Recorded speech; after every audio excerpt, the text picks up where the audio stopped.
Hello, comment vas-tu? Bienvenue sur ma chaîne. Cette vidéo est un peu différente de ce que je fais d'habitude. Habituellement, je fais plus des vlogs à Londres ou quand je suis en voyage. Mais là, j'ai décidé de faire une vidéo un peu plus chit-chat, un peu plus update sur ma vie.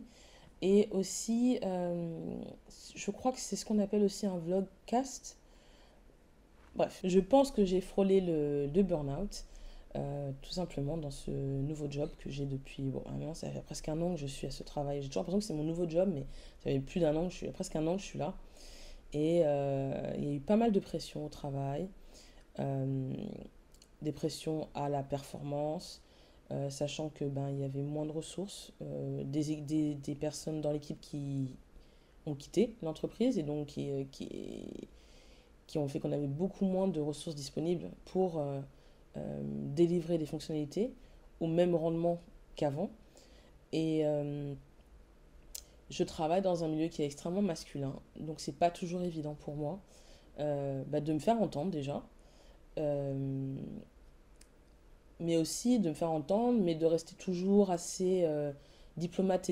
Parce que j'étais chef de projet avant, et maintenant je suis business analyst en informatique, et c'est un peu comme un chef de projet, sauf qu'on est un peu plus dans la spécification des fonctionnalités et dans le déploiement de la fonctionnalité avec les développeurs. Donc je travaille un peu plus avec la partie technique et un peu moins avec la partie business. Bref, pour gérer tout ce stress que je peux avoir au boulot, moi ce que je fais, c'est que ben, après le boulot, j'ai toujours une activité. Je pars soit à la danse, soit à la salle de sport, soit je fais de la chorale. Maintenant, je participe à une chorale, je chante dans une chorale.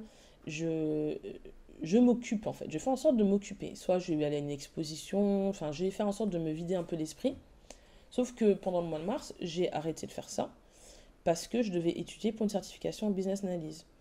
Et du coup, au lieu de faire une activité qui me permettait d'exprimer mon stress, j'avais une activité qui me recréait du stress. D'autant plus que je me mets une pression pour cette certification parce que je me dis, c'est une certification qui est directement en lien avec mon boulot. Donc c'est-à-dire si je le fais, si j'échoue, ça démontre que j'ai pas les qualifications pour ce taf.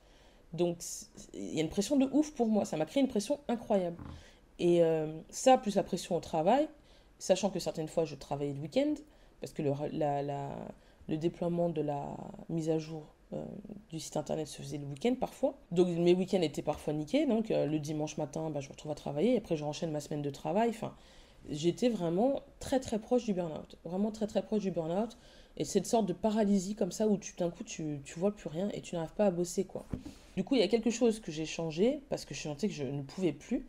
Je recommençais aussi à beaucoup grignoter, ça me gonfle. J'ai fait beaucoup de travail pour arrêter de grignoter et de manger de manière pour gérer des émotions, tu vois, émotionnelles, et gérer un peu plus mes troubles du comportement alimentaire. Et hop, j'ai un tel level de stress que je replonge dedans petit à petit. Donc, du coup, j'ai décidé de repousser l'examen parce que je me suis dit, ah, là, ça suffit. C'est ce truc, le truc, je peux le replanifier plus tard, hein. Et je pense quasiment indéfiniment. C'est payé, donc voilà. Si je veux repousser, je repousse. Et puis c'est tout.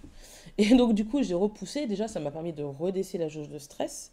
Et surtout, ben, j'ai pris du recul sur ce boulot. J'ai toujours été une très bonne élève à l'école, toujours parmi les premières à l'école.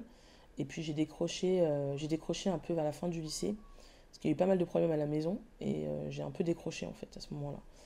Ce qui fait que j'ai eu mon bac de manière passable, mais j'ai pas eu de mention au bac. Et puis après, j'ai quand même réussi à faire une prépa et je suis allée en école de commerce.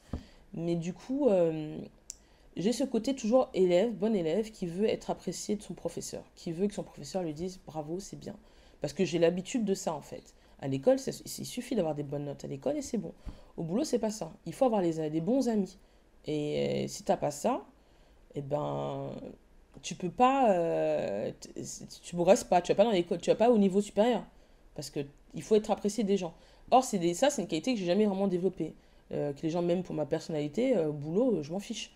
Pour mon travail, oui, mais pour ma personnalité, non. Et c'est des choses que j'apprends au fur et à mesure du temps. Ça fait longtemps que je bosse en entreprise maintenant. Je suis plus complètement ignorante de ça, hein. Mais ça m'épuise des fois. Parce que c'est pas naturel pour moi de faire ça. Je suis en plus une introvertie, donc c'est absolument pas mon naturel de faire blabla, euh, d'être en mode je montre que je gère des choses alors qu'en fait tu gères rien. Enfin, c'est pas du tout mon truc. Si je montre que je gère quelque chose, c'est que je le gère vraiment. C'est une vérité. C'est pas je fais du bluff. Je fais pas de bluff. Donc, du coup, ça, c'était dur parce qu'il a fallu que je renonce à ça. Il a fallu que je renonce à la petite élève que je suis, qui veut qu'elle soit reconnue par ses collègues pour ce qu'elle fait. Parce qu'en fait, je renonce, pour l'instant en tout cas, je renonce à ce truc-là, parce que je ne suis pas prête à créer ces fausses initiatives, à me montrer, tu vois. Je veux juste faire du bon travail et pour l'instant, je me concentre plus sur ça. Du coup, comme je me concentre sur ça, ben, du coup, euh, j'arrange pas forcément tout le monde.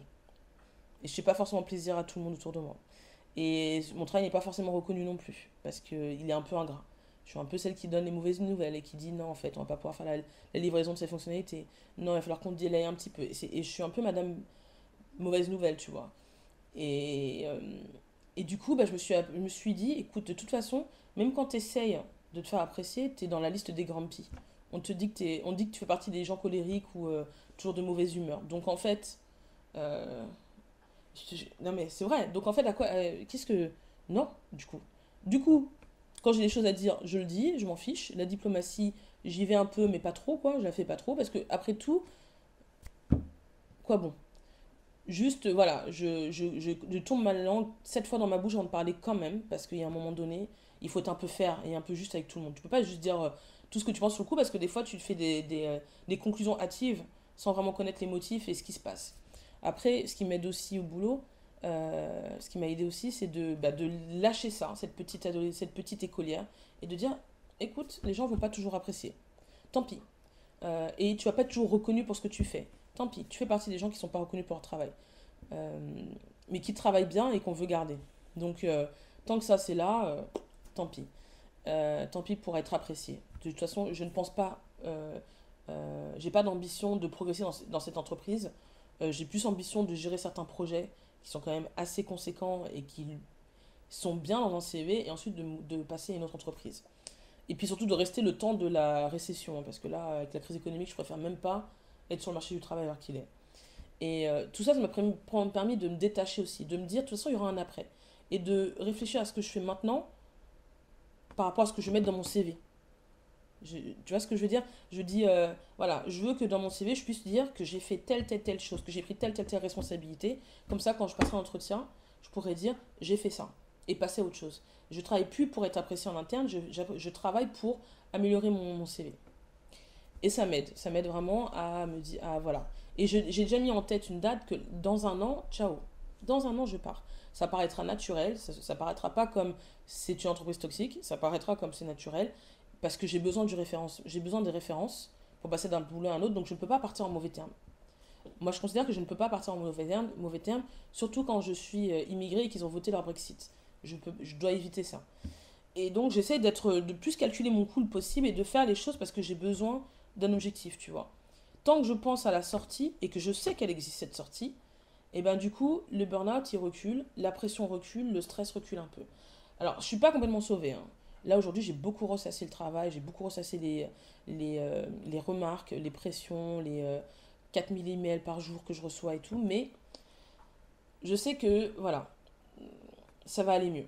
En plus, j'ai booké des vacances dans les 2 prochains mois, donc littéralement, je sais que quand je suis en vacances, peut-être je ressassais une journée, mais quand tu es dans un pays étranger, de toute façon, au bout d'un moment, tu zappes. Et donc voilà. C'est pour ça aussi que ben, sur les réseaux, je suis beaucoup moins présente, c'est parce que je suis un peu débordée par la vie professionnelle. Ensuite, alors l'autre truc qui me met un peu le bourdon, c'est un peu mi-figue mes raisins, c'est que depuis août, en fait, j'ai fait une sorte de rééquilibrage alimentaire pour améliorer la santé de mes intestins. Et bah, du coup, j'ai une alimentation c'était pas calorique, c'était hypotoxique. Et parmi les éléments que je devais mettre en place, c'était d'enlever le gluten et les produits laitiers. Et là, là, des conséquences de tout ça, la réflexion que la naturopathe, c'est de faire plus de tests pour voir si je suis vraiment intolérante au gluten et aux produits laitiers. Les produits laitiers, je suis pas surprise parce que j'ai arrêté de boire des produits laitiers depuis très longtemps. Maintenant, je bois que des produits, des laits végétaux, hein. Je mets très peu de lait de vache dans mon corps, à part en fromage évidemment, mais je mange pas beaucoup de fromage. Et j'ai perdu pas mal de poids, j'ai perdu presque 8 9 kilos. Ces derniers temps, c'est un peu dur pour moi de perdre parce que, comme je dis, ce pic de stress m'a fait grignoter. Donc, je suis un peu. Ouais, c'est ce qui m'a créé encore une autre frustration d'ailleurs. J'étais là, putain, mais je suis en train de perdre le contrôle sur un truc sur lequel je travaillais plutôt bien et ça m'agace. Et clairement, je dois pas rester sédentaire. Clairement, c'est ça. Je sais que mon corps ne supporte pas ça. Ça en va aussi de la régularité de mes règles et tout. Enfin, il faut que je sois hyper. Il faut que je bouge. Je peux pas rester sédentaire. Je pense que la période Covid et lockdown et le fait de rester enfermé chez soi, ça a exaspéré tous mes problèmes que je pouvais avoir parce que je restais beaucoup à la maison. Bref, j'ai perdu pas mal de poids, mais j'ai pas perdu là où je voulais perdre en particulier. C'était le ventre. J'ai remarqué que mon ventre j'avais vraiment pris beaucoup de ventre. J'ai toujours eu du ventre. Mais j'arrivais à accepter ce ventre tant que le diamètre de ce ventre ne dépassait pas ma poitrine. Je sais, c'est con comme repère, mais c'était mon repère. Je dis, tant que ma poitrine paraît au-dessus de mon ventre, tu vois, enfin pas au-dessus, mais aller plus loin que mon ventre, tu vois, ça va. De profil, donc ça va. Mais là, mon profil, c'est plus du tout ça. J'ai un ventre extrêmement gonflé, euh, tout le temps. Bah, évidemment, avant les règles, il est encore plus gonflé. Bah, là, j'ai perdu du poids, mais j'ai perdu beaucoup de cuisses et de fesses. Donc maintenant, j'ai vraiment un corps, ce que je disais, de grenouille. Si tu vois une grenouille debout, c'est moi, c'est moi. Voilà, j'ai des jambes plus fines, mes bras aussi sont affinés, par contre, je suis contente. Je fais parce que je mesure et mes bras sont affinés. Et les cours que je prends de sport, ça marche bien euh, pour ça. Mais par contre, ce ventre est toujours là et ça me chagrine. Et plus je le regarde, et plus je suis là, j'ai des fibromes. Et ça fait très longtemps que je ne les ai pas checkés, mes fibromes. Et que je suis un peu l'autruche sur ça. Et que on sait que les fibromes, ça grossit. Et que la forme de ce ventre, plus je le regarde, maintenant que j'ai perdu du poids, en plus ça se voit encore plus, et plus la forme, tu vois, c'est pas une forme d'un juste quelqu'un qui a du surpoids en fait, j'y crois pas. Pour moi, c'est. Il y a quelque chose avec mes fibromes, tu vois. Euh, Ce qui m'a gonflé, c'est que j'ai pris une mutuelle assez chère, justement en préparation de quoi que je devais faire avec ces fibromes. Or, je l'ai mis dans mon dossier d'inscription que je savais que j'avais des fibromes. Et bien, ils ne me couvrent pas, ces trous du cul. Voilà, je suis pas couverte pour ça. J'aurais demandé au téléphone, je dis, mais si je vais me faire opérer, vous me couvrez pas? Non. Parce que je l'ai noté dans le document. Je trouve ça incroyable. Parce que les fibromes, c'est tellement une condition qui est indéfinie. Tu peux pas. Et en plus, c'est pas de notre faute, on est avec ça. On ne le crée pas, le fibrome. Tu vois, c'est pas comme si je fumais ou je buvais. Tu vois, et que je me dis, ah bah, mon cancer. En plus, le cancer, c'est quelque chose pour lequel je peux être protégée par cette mutuelle. Si j'ai un cancer, ils sont capables de m'aider. Mais les fibromes, non. Et je suis là, mais c'est des conditions féminines qui sont hyper importantes. On devrait toujours être couvert. On devrait toujours être couverte pour ça. Bref. Je peux encore aller passer par le NHS. Et c'est ce que je vais faire. Je vais appeler, mais le NHS, la sécurité sociale anglaise, c'est hyper dur d'obtenir un rendez-vous chez le médecin. Je dois absolument appeler le matin, dès 7h30 du matin, lundi matin, pour avoir l'espoir d'avoir une place en rendez-vous. Je ne peux pas faire la demande sur Internet. Et je ne peux pas faire la demande au guichet parce que je suis allée à la réception et ils m'ont dit ah non, il faut appeler. Et t'es là, putain quoi. C'est hyper compliqué, tu vois, parce que même si ça me donne rendez-vous que dans 6 mois, comme j'en meurs, là j'en meurs pas, tu vois. Mais si je pouvais aller ne serait-ce qu'en ligne et booker quand il y a une place, tu vois, c'est trop bizarre. Leur truc, il est vraiment incroyable. Je trouve ça incroyable de faire un truc comme ça. Et de dire non, non, il faut appeler. Oh, putain. Bref, je vais faire ça. Mais c'est vrai que j'ai fait vraiment l'autruche très longtemps, donc j'ai un petit peu peur. J'ai un petit peu peur aussi si ce que je pense est vrai, mon intuition est bonne, parce que vraiment c'est visible, je sais qu'il y a des fibromes là. Je vais peut-être devoir faire une opération. L'opération, ça veut dire des cicatrices, qui sont quand même proches d'une césarienne. Ça me choque un peu de me retrouver avec une cicatrice de césarienne quand j'ai jamais eu d'enfant en fait. Parce que je trouve qu'une femme qui a une cicatrice de césarienne et qui a eu des enfants, ben ouais, mais elle a eu ses enfants, tu vois ce que je veux dire? Cette cicatrice, c'est comme une blessure de combat, tu vois. Elle a fait des enfants. Moi, j'aurais pas d'enfant et j'aurais une cicatrice. Ça paraît complètement superficiel, mais ça l'est pas pour moi. Voilà. Et surtout, ça me crée des problèmes au niveau intimité aussi, parce que je vois bien que ce ventre, il est hyper gonflé et que beaucoup de gens pensent que je suis enceinte en fait. Et je suis pas enceinte. Et du coup, pour de l'intimité ou enfin, de faire des dates, je suis de moins en moins à l'aise à le faire. Et même si je vais sur les apps, je commence à parler et je sais enfin, il y a quelque chose en moi qui bloque un peu, tu vois. Bref, voilà, je tiendrai au courant sur ces fibromes, si c'est bien ça ou si c'est que du gras. Parce que ça pourrait être que du gras aussi, hein, du gras qui est devenu dur. Et donc là, c'est dangereux aussi parce que c'est peut-être c'est peut-être diabète, tu vois. Donc rien qui va, rien qui va. Bref, le coût de la vie à Londres, eh ben, on ne fait plus partie de l'Union européenne ici, hein, donc c'est le capitalisme à tout va, donc c'est aucune protection du consommateur, hein. Tout est cher. On a eu un record de taux d'inflation. Euh, alors le prix de l'électricité, on a eu des aides de l'État, ce qui fait qu'aujourd'hui je paye quasiment pas d'électricité. Par contre le gaz, et moi je suis au gaz chez moi, hein, donc c'est vraiment très très chaud. Je pense que je vais acheter, je pense, un air fryer parce que pour être sûr de cuire ma bouffe sans utiliser à chaque fois du gaz, parce que là ça explose. Et quoi d'autre? Euh, les grèves en France. Alors c'est marrant parce que quand je suis arrivée à Londres, c'était quand j'ai dit que j'étais française, c'était une des premières vannes qui venait. Vous faites toujours la grève, nanana, nanana. Aujourd'hui, le monde voit les Français faire la grève, et il n'y a pas grand monde qui dit oh là là, quel feignant, tu vois. Parce que tellement la vie est dure pour tout le monde en a ras-le-bol, qu'on n'a même plus ce genre de réflexion, tu vois. Et même si, et avant, vous vous rappelez quand les cheminots faisaient des grèves, quand on disait oh, ils ont plein d'avantages et tout. Aujourd'hui, on n'a plus trop cette réflexion-là. On se dit non, mais ils se battent pour leurs avantages, ils ont raison, parce que on se fait carotte sans arrêt, en fait. Il y en a ras-le-bol, tu vois. Et, euh, et ici, c'est pareil, en fait. Je trouve qu'il y a beaucoup de gens qui, leur feedback, c'est ouais, normal, tu vois. Il y a un moment donné, il faut pas se laisser faire, quoi. Et je trouve qu'il y a de plus en plus de gens ici qui passent pareil, alors qu'avant, c'était vraiment la grosse blague. Mais peut-être on va finir par avoir des Européens qui font vraiment la grève. Ici, ils veulent même faire une loi interdisant la grève. Mais finalement, je viens d'entendre que, parce que les employés de la sécurité sociale des établissements de santé anglais ont fait la grève après le Covid pour avoir une augmentation de salaire. Parce que les gars, alors là, on tape sur des casseroles tous les jours pendant tout le Covid, et puis après, quand il faut les payer, on les paye pas. Bah non, bien sûr qu'il faut les augmenter. Donc ils ont été augmentés. Mais du coup, moi, ça ne me dérange pas de payer plus d'impôts si ça permet de mieux les payer, mais en fait, j'ai pas vraiment besoin de payer plus d'impôts. Il y a juste besoin que les taxes et les impôts soient mieux gérés pour leur donner ce qu'ils méritent, quoi, et qu'on arrête de payer des gens pour rien foutre. Moi, j'en suis persuadée, ça. Bon. Ça, c'est mon côté beauf, je pense, qui se dit, c'est pas tant qu'on a besoin de payer plus d'impôts, hein, c'est que les impôts, ils ont besoin d'être mieux gérés et avec beaucoup plus de transparence. Mais bon. En tout cas, ils ont eu gain de cause, et ça, c'est cool, et je pense que c'est pareil pour les cheminots chez nous aussi, ils ont fait beaucoup de grèves, et je pense qu'ils ont fini par avoir gain de cause aussi.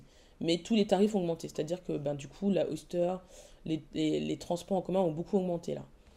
Et ça aussi, je le vois. Et mes courses aussi, c'est plus cher.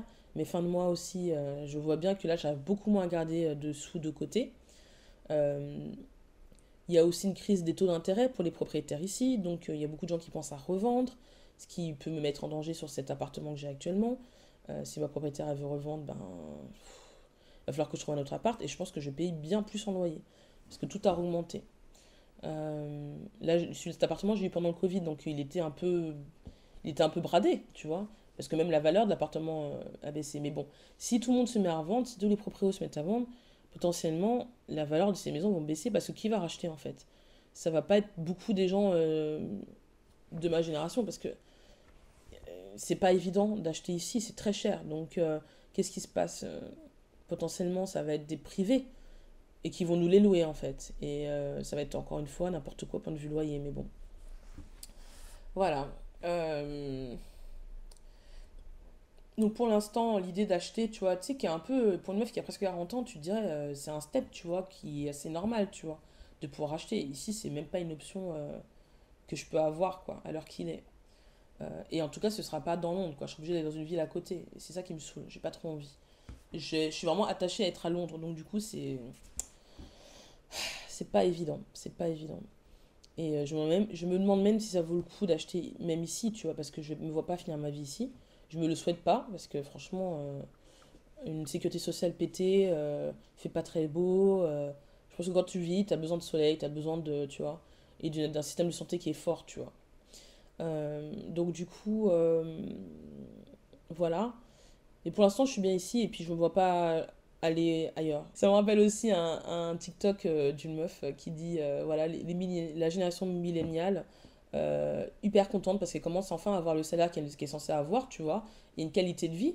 Et bim, guerre en Ukraine, inflation, crise économique. J'ai l'impression que notre génération, quoi, moi je suis né en 85, putain, quoi, on n'a jamais eu, j'ai jamais eu de répit, quoi. Je suis arrivée sur le marché du travail, crise des subprimes. Ensuite, après la crise subprime, on s'est jamais remise de cette crise, en vrai. Ça a toujours été plus ou moins, ça marchouille, tu vois, mais on n'a jamais eu de retour, d'essor économique comme nos parents, comme mes parents ont eu, quoi, durant les années 50, 60, 60, 70. Ouais, c'était plutôt bien, quoi. Tu travaillais et tu pouvais avoir une qualité de vie, quoi. Et tu n'avais pas besoin d'être cadre d'entreprise pour avoir une vraie bonne qualité de vie, tu vois, un truc bien, quoi. Alors, pour les vacances de Pâques, j'ai pris une dizaine de jours et je rentre en France. Et en mai, j'ai repris encore une dizaine de jours, la première semaine de mai. Et je vais aller en Espagne. Et j'ai vraiment hâte pour me détendre. J'ai pris un hôtel all-inclusive. C'est la première fois de ma vie que je prends un truc all-inclusive, tu vois, parce que je veux vraiment juste me poser sur un transat, rien faire. En fait, je veux vraiment qu'on me laisse. J'ai pris quand même, j'ai pas pu m'en empêcher, c'est un truc de ouf.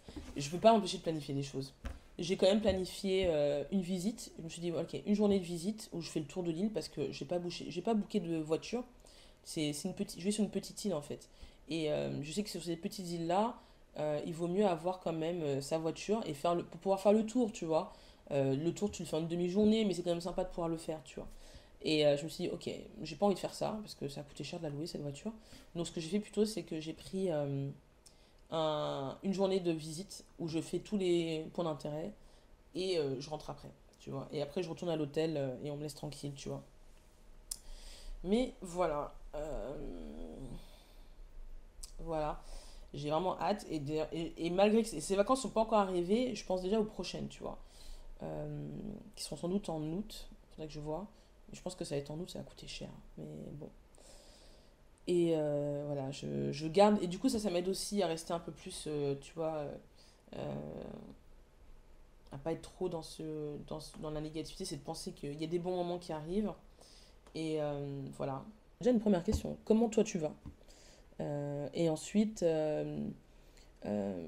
comment se passe la vie là où tu es par rapport à cette inflation, si tu es basé en France ou ailleurs dans le monde. Et ensuite, si tu as des questions sur la vie à Londres et tout, je pense que j'ai commencé à faire une série de vidéos là-dessus aussi, sur comment je me suis installée, comment j'ai trouvé mon appart, comment c'est la vie ici, quoi. Et puis qu'est-ce qui m'a attiré à venir ici dans un premier temps. Je peux organiser la vidéo autour de ces questions-là. Voilà, bon, je te souhaite un bon dimanche, plein de positivité, plein de ressources, hein, bien se ressourcer pour le reste de la semaine à venir. Il y a des bons mois qui arrivent quand même, parce que, ouais, il y a Pâques, après il y a les week-ends de mai. C'est quand même une bonne période, ça. C'est vraiment une période très très cool. Et après, juin, c'est mon anniversaire, donc ça peut être que génial. Voilà, bon, je te dis à bientôt et bisous. Bye.